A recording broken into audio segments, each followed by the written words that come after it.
Hello everyone, so in this video I'm going to show you guys how to remove a ISIS drive bottom bracket. So this bike, it's a James Nova cyclocross bike from 2004.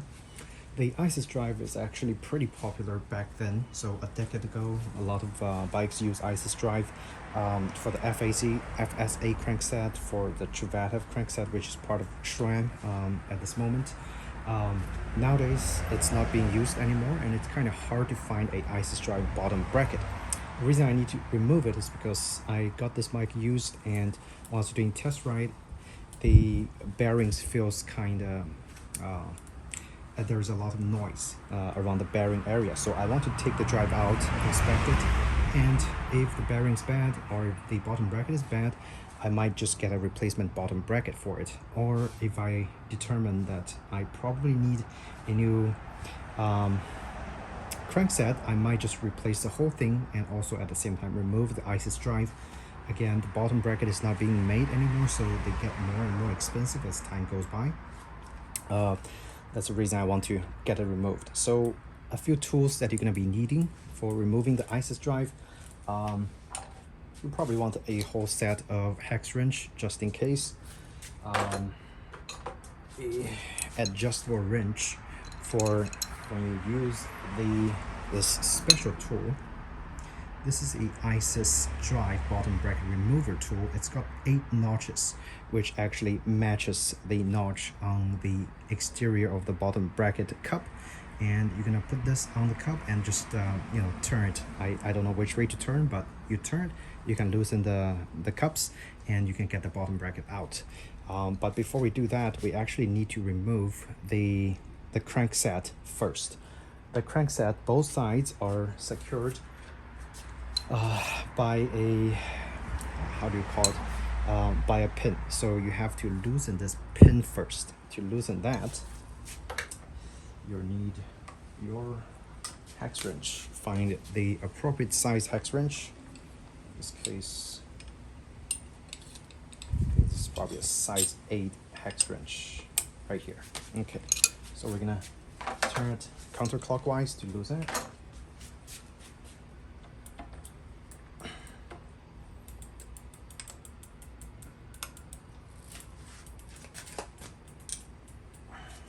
Kind of hard to turn because this bike haven't been serviced for a while.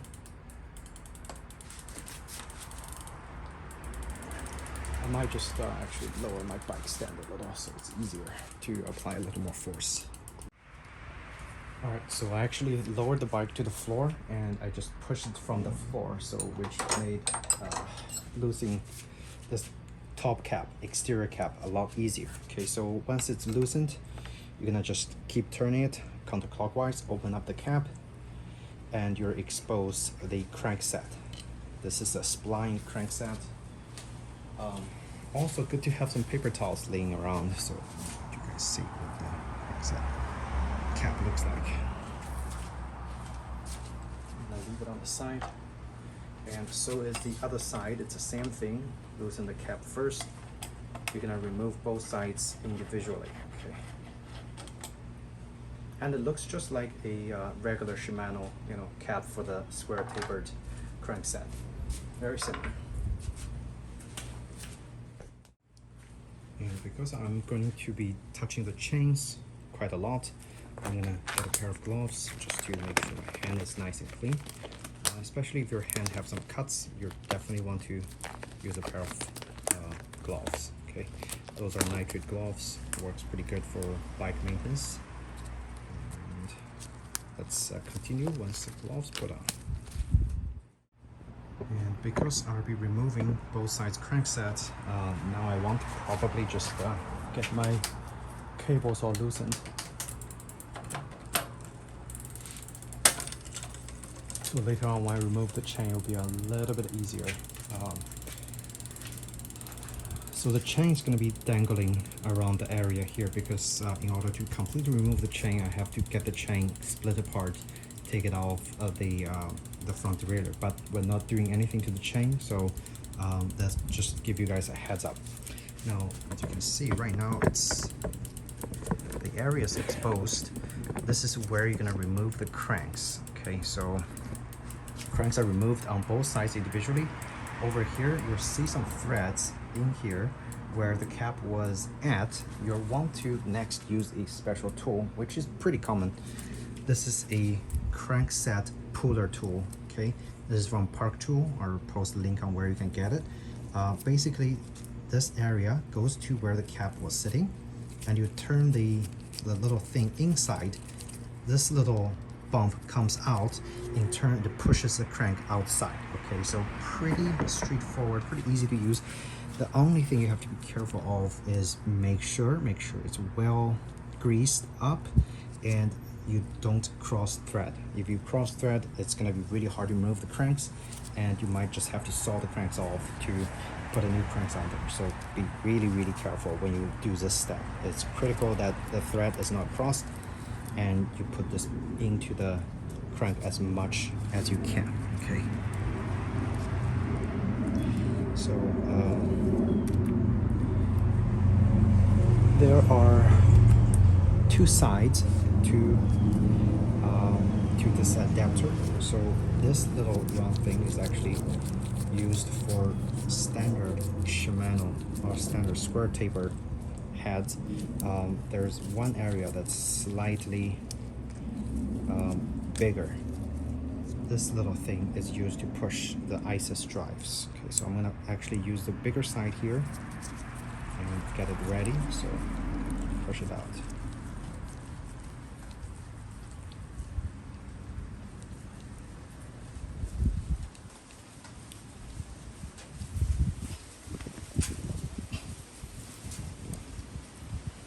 It's the moment of truth. Okay, we gotta make sure it's flush, then restart. Try not to cross thread, most important, and this one goes in pretty easy, so we don't have any issues. I am just gonna hand tighten until it goes in and stops. Okay. Now it's kind of situated nicely in there. The next, I am gonna turn this until it stops, and we're gonna start the process. So we probably need 2 wrenches. One is to, maybe just one. I'm gonna turn this a little bit more tight. Then we're just gonna turn this one clockwise to push the crank outside of the drive. And again, you might have more leverage when the bike is a little lower, probably on the ground. I'm doing this on stand, it might be a little hard. Let's see.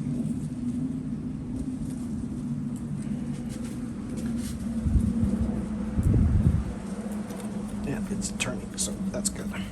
Good sign. And we're gonna push it a little more.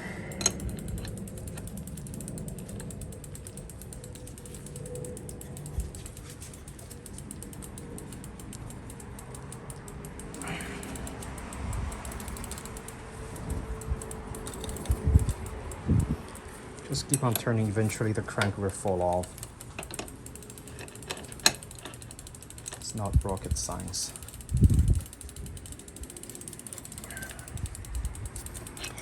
And you can already see the separation from inside there. It's the crank's getting further apart from the drive. And eventually it will fall off.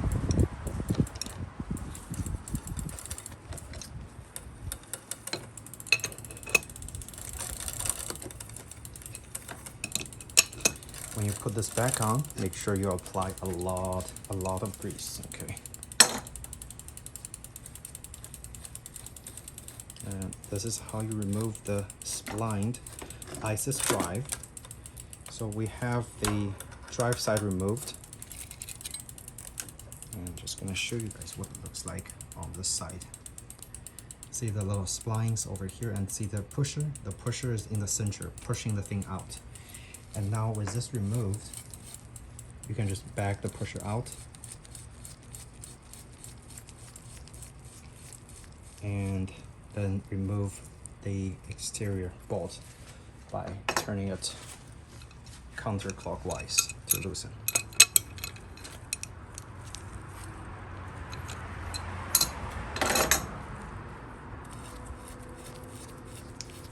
It's pretty easy, right? So the next step is move the crank on the other side, and then we remove the actual cup of the bottom bracket. Now I put the tool into the drive on the other side. I'm gonna go ahead and remove the non-drive side of the crankset or the crank itself.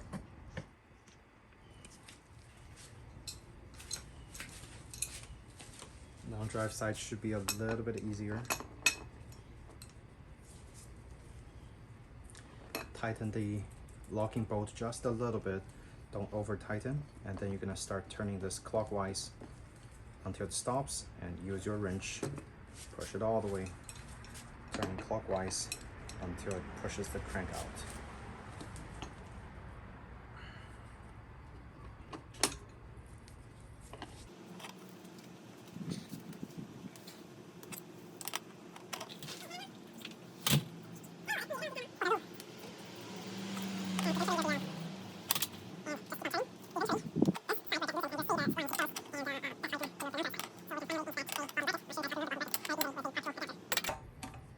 So now it's pretty much loosened and you can get the crank out.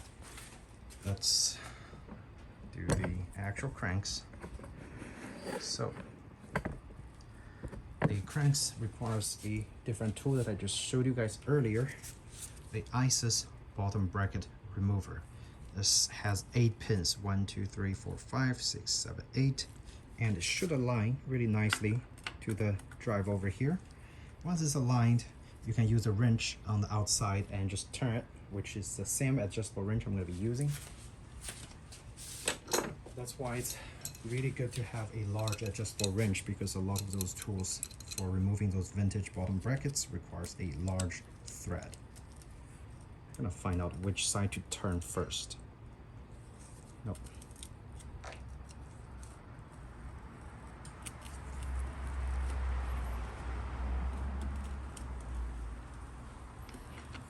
Maybe I should remove the non-drive side first. Let's see.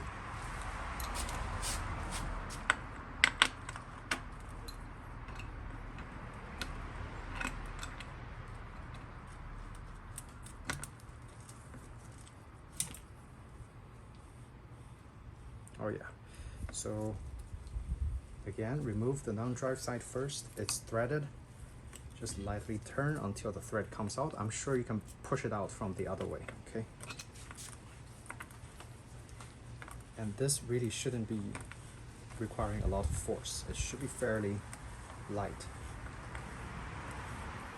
All I'm gonna do once I get this removed is check for grittiness on the bearings and re-lubricate the threads as necessary. This is what the non-drive side looks like. Your bottom bracket might be a little bit different, but again, it should be similar. Okay, this is a very light aluminum, cup with a little O-ring over here. I think it's to prevent grits and stuff from going into the bottom bracket. But with this removed, I think I can just loosen this side really easily, get it out.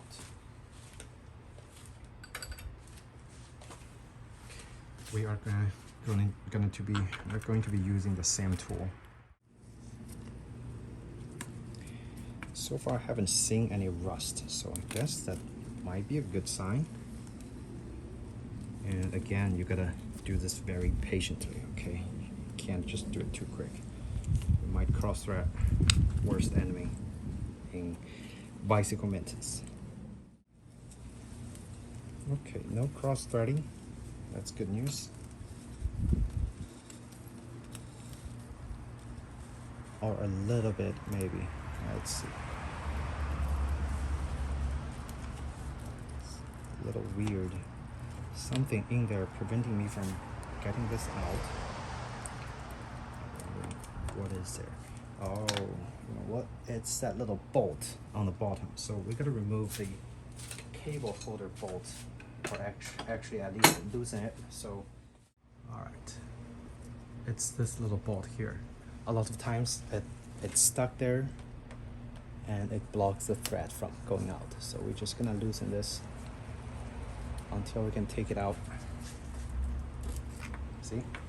Perfect. So now let's inspect the interior. There are some gritty, rustiness and a plastic thing in there. It looks pretty nasty. I think that's a label actually got stuck in there. I'm gonna clean the inside. Let me take a look at the bottom bracket and inspect the turning smoothness of the bottom bracket itself. So what I'm gonna be using is just a shop towel. Try to get all the nasty stuff out. The little label got stuck onto the bike itself. Oh, it's pretty nasty. Okay. And some rust, as evident by the brown looking stuff. Hopefully can be removed with a rust remover. The other parts of the bike is actually in surprisingly good condition. Minimal amounts of rust on the exterior. But again, the interior, you have to be really careful as well. There are a lot of metal shavings, so I don't think this bottom bracket has been serviced before. And the thread looks to be in pretty decent condition. There's no cross threading, at least on the drive side. Good sign. And the non-drive side was easily removed, so again, it should be in good condition. The most important thing, get the metal shavings out. And apply some grease inside to prevent further rusting.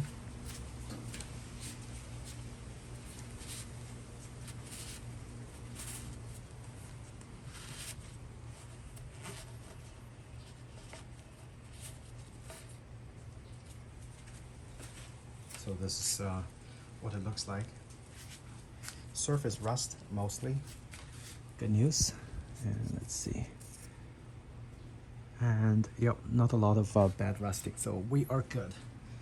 Next, clean a little more.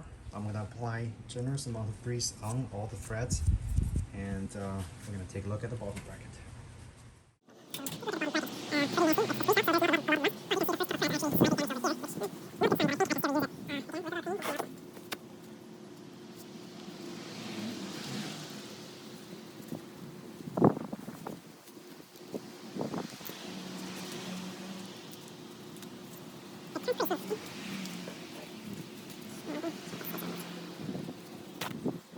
And a lot of shavings that you saw were from the bolt damage over there. When I was turning, the bolt was actually stuck onto the bottom bracket itself. That's why it created a lot more shavings than I anticipated.